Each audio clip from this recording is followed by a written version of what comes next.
I am extremely excited today to show you guys my newest firearm purchase, a Smith Wesson M&P compact 9mm.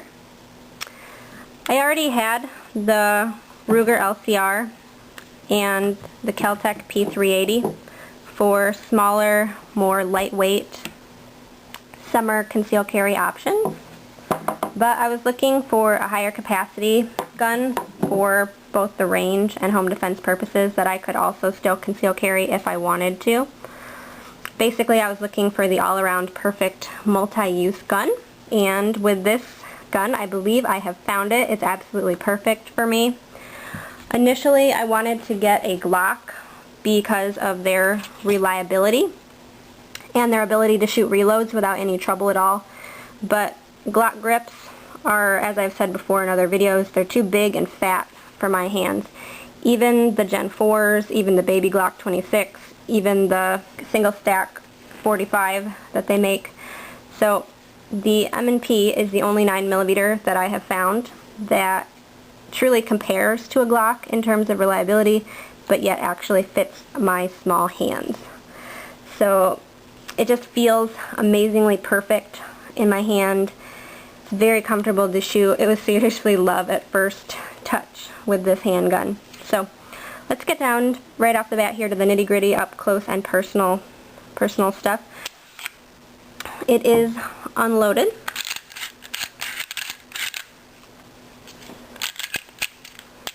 As you can see, no ammo in there. This gun is really well made. Made in the USA. All the controls are really easy to access, even for really small hands. Both the front and rear sights are made of steel, and the rear sight is adjustable here, as you can see. You could also get optional tritium sights for it, which I think would be cool. Maybe someday I would get those. The slide has serrations on it here, making it really easy to grip. Really nice to hold. The slide and the barrel are both made of steel as well. They've got a melanite finish, a black melanite finish. All the controls on this handgun are ambidextrous, so this is a perfect gun for either a right-handed or a left-handed shooter. The magazine release here, it can be flipped to the other side. There's directions in the manual. The slide release here is also on both sides. This safety is optional, but it is also on both sides. So that is one really nice thing about this gun. Very ambidextrous. Has a Picatinny rail section here, very short section on the underside of the barrel. So you could attach a light, a laser, whatever you may want to there. Let's see, the safety, as I mentioned, is optional. It's not stiff at all. It's a really nice safety. I like the safety on this because when I carry this daily, I keep a round in the chamber as well as a full magazine. So for me, it just feels nice to have that extra safety on there.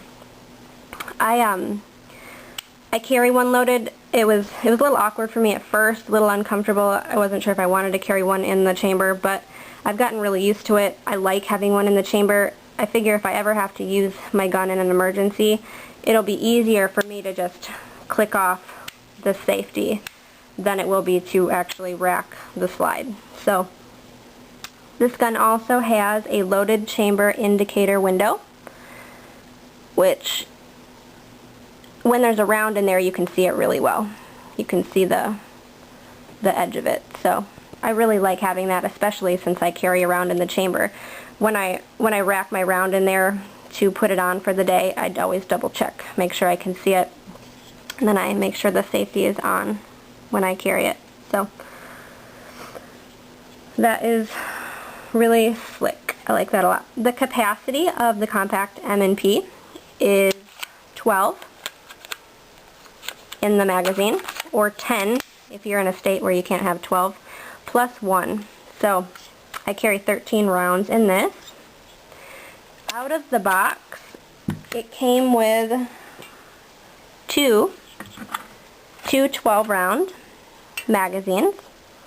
As you can see, one has a finger rest or a finger extension, whatever you would like to call it, and the other one just has a flat floor plate.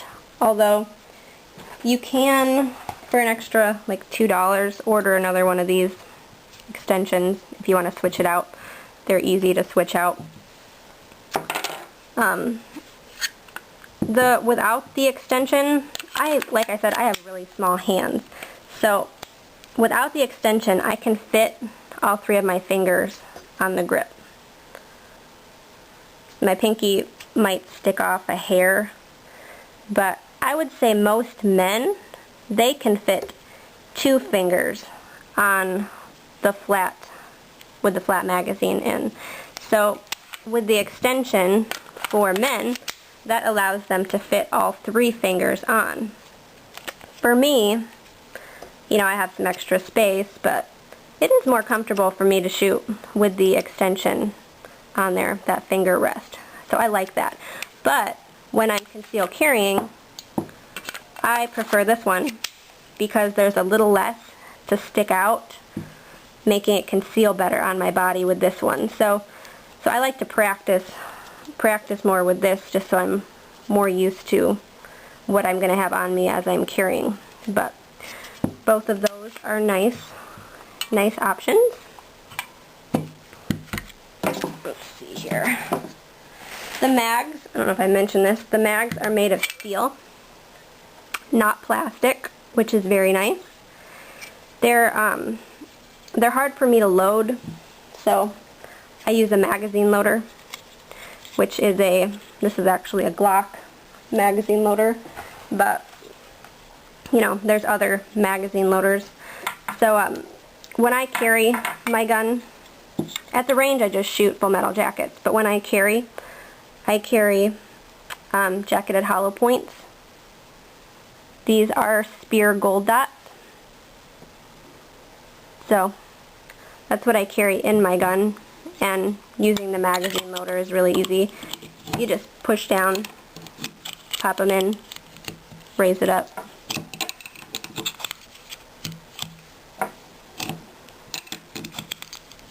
But makes it really, really nice, because I had a heck of a time at the range loading my mags. So, yep, I keep Speer Gold Dots in my M&P, and I use a mag loader. You can also use full-size 17 round M&P mags with the compact. I know that looks a little funny, but it is really nice that you can actually shoot the 17 rounders in here, that it accepts them. Really, really cool. And it's actually comfortable to hold it like that, believe it or not. I don't actually mind it. But if you do mind it and you want to shoot the 17 rounders, they make this cool adapter, which I'll show you here. It's called the XGrip magazine adapter, which I saved the packaging just to show you guys. Now I'm going to throw it away. It works for the M&P9, the 40, or the 357 SIG, if you guys want to look at that there. And it works extremely easy. You just slide it right on to the 17 round magazine, and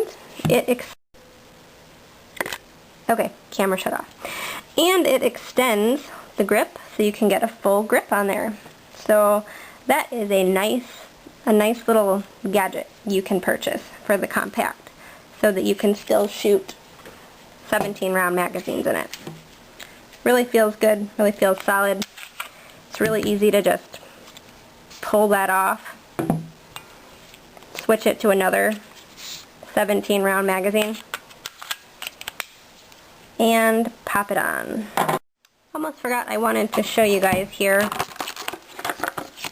how the M&P with the XGrip adapter and the 17 round magazine compares to a full-size Glock. This is the Glock 17. So at this point they are both holding 17 rounds. This extends the grip, making the M&P the same height as the Glock 17, which is pretty cool. Obviously the barrel and the length is still shorter on the M&P, but makes it very comparable. They also do sell another thing you can get called the Arredondo 6-round base pad. I don't plan on getting one. I'd rather just have an extra magazine to use. I don't know how reliable those little 6-round base pads are anyhow. Really not sure if they work well, but supposedly they will extend your 17 round mag to be 23 rounds, and they will extend a 12 round mag to be 18.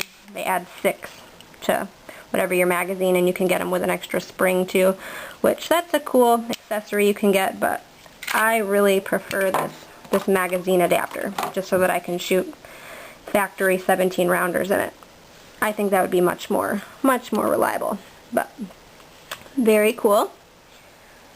There's also a frame tool that is kept in the grip, which is pretty cool. You just turn it a quarter turn and pull it out.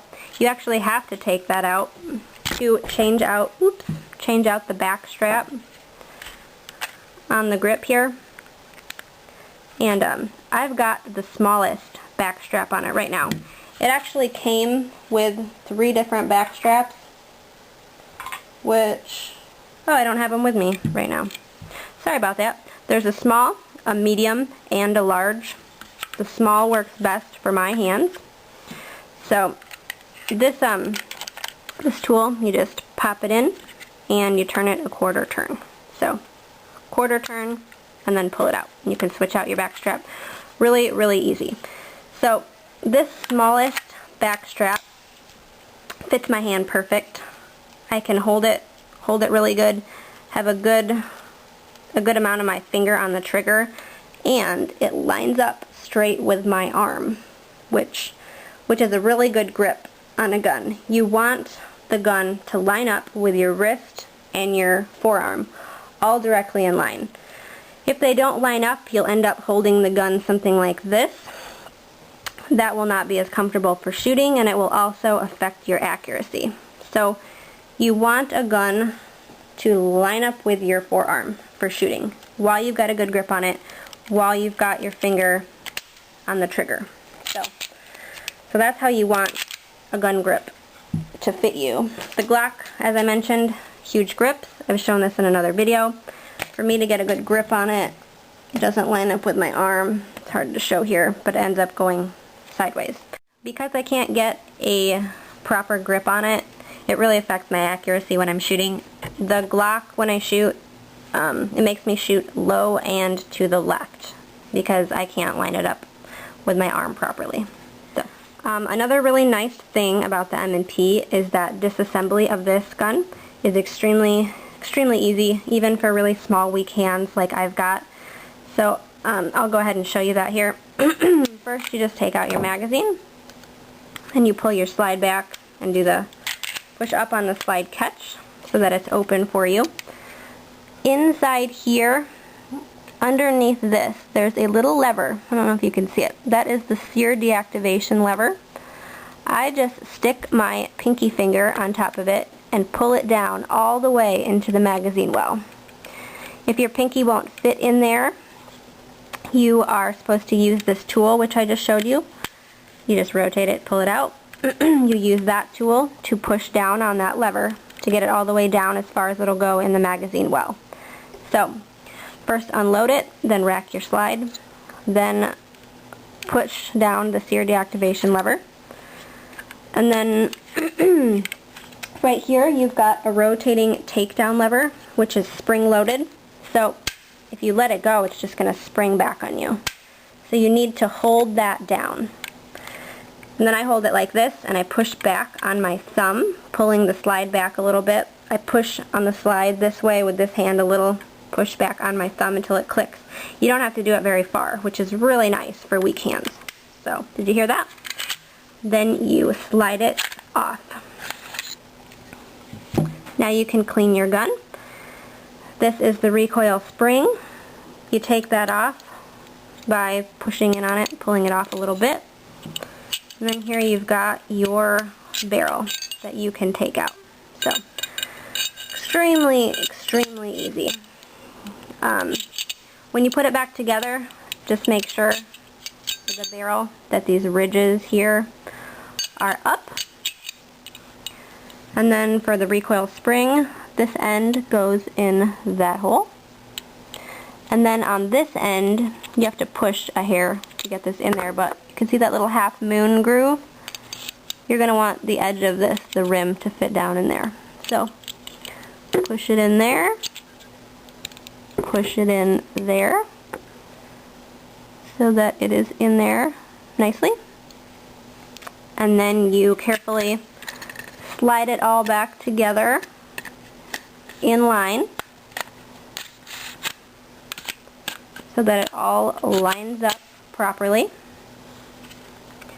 Then you hold back on this spring lever till you get it all the way back and it resets. Which, there you can see it reset. So, and then in order to fire, you're going to have to put in a mag and rack it once to make it ready. And then it's ready to go. So, extremely, extremely easy disassembly.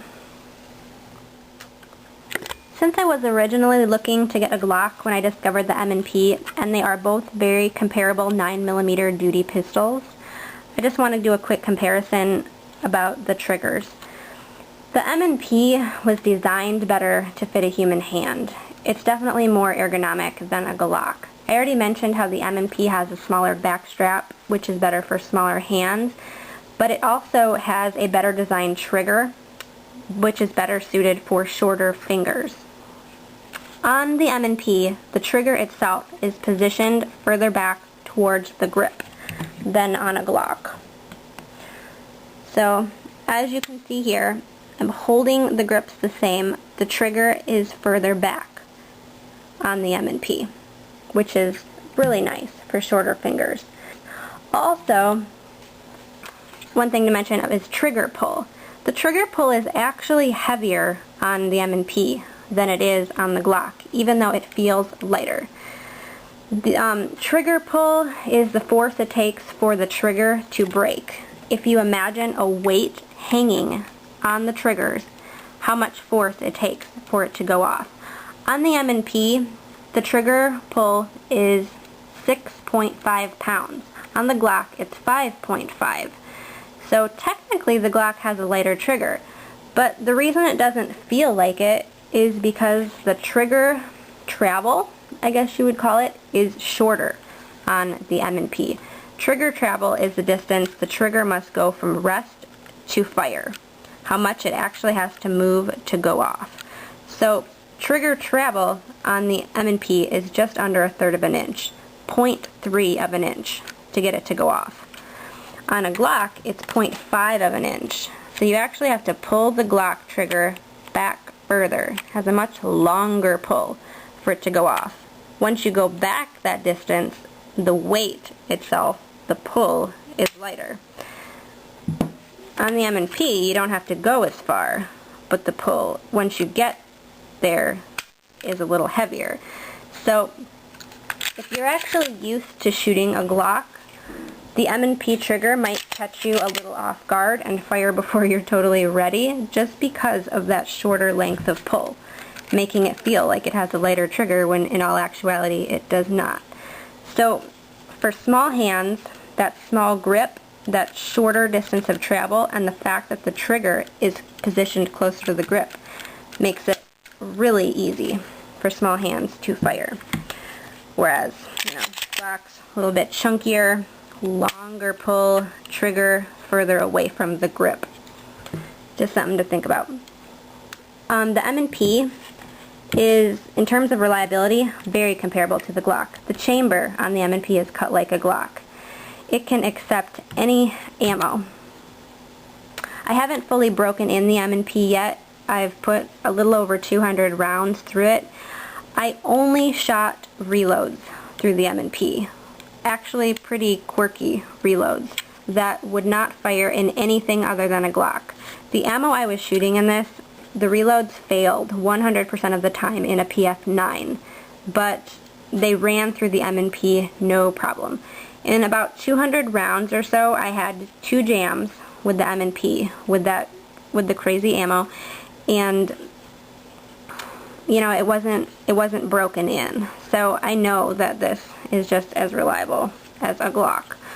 The reloads that I was shooting, as I said, they would only shoot through a Glock. So that's one thing that's extremely nice about this. I can shoot anything through it and not even have to think about it. Just buy whatever. For comparison's sake of similar 9mm pistols, I made this nice little chart here that you guys can stare at while I am talking. The M&P falls in between the Glock 26 subcompact and the Glock 19 compact. Although the unloaded M&P is slightly heavier than both, it does fall in the middle in terms of capacity, overall length, and sight length. Size-wise, the M&P's overall height and barrel length are more comparable to the baby Glock 26, making it easier to conceal than the Glock 19. And the M&P features a similar short grip length to the baby Glock 26, but yet the M&P holds 2 extra rounds. So it's pretty cool. The Smith Wesson M&P compact is more compact than the Glock 19, but holds more rounds than the Glock 26. So it's a really nice compromise in terms of capacity and concealability and size and all that between the 3. Talking about concealability, the M&P is a double stack magazine, but I am still able to conceal it well on my body. I have been conceal carrying this every day since I got it, to be honest. I took it to the range right away. I am accurate with it. I'm going to practice a ton more through the years with this handgun, but I started carrying it right away just to see how comfortable it was. For the last few weeks, I've been carrying my M&P compact in a Remora no-clip in the waistband holster, which I'd actually really recommend this holster. I'm going to do a full review on it later, but one of the nice things I find about this holster is it's really easy to slip into my pants every day, with or without a belt, and you can stick it really low down in your waistband. So, as you can see with this tight shirt, you can just see the grip a little bit. So, I still wear a light cover garment over it, and it hides it great. I figured out exactly where to stick it down in my pants so it's always the same. I just line it up with this belt loop, my rear sights, and I always pull my underwear up a little bit between the safety and my skin so that it's comfortable and I don't notice it being there all day long. So, this is the Remora holster. Highly recommended. We'll do a review on it later. Conceals great.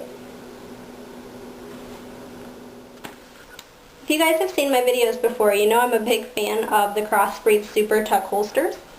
So I got one for my M&P compact. It has a higher ride height on my body, above my pant line, than the Remora holster does. But it's very comfortable, and it sits right against my body. You can see it printing with such a tight shirt, but I just wear a light cover garment over it, and it conceals great.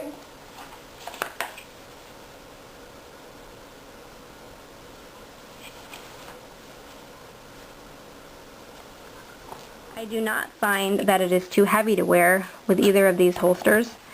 and the way I've got it positioned when I wear it, it doesn't poke me or anything like that. Very comfortable. So I probably will not conceal carry this in the summer, as it would be a little bulkier, obviously, than my P380 or my LCR, and it just won't be able to hide as well with just tank tops and shorts and stuff like that, because I don't tend to wear cover garments as much in the summer. So I'm still wearing this now, and I will wear it in the winter and the fall. Once summer hits, this will be a home or a purse gun or just a range gun. I am such a nerd. I tore this out of American Rifleman magazine to show you guys. I love my M&P. Thank you guys for watching. If you have any questions about the compact M&P, please let me know. Thanks.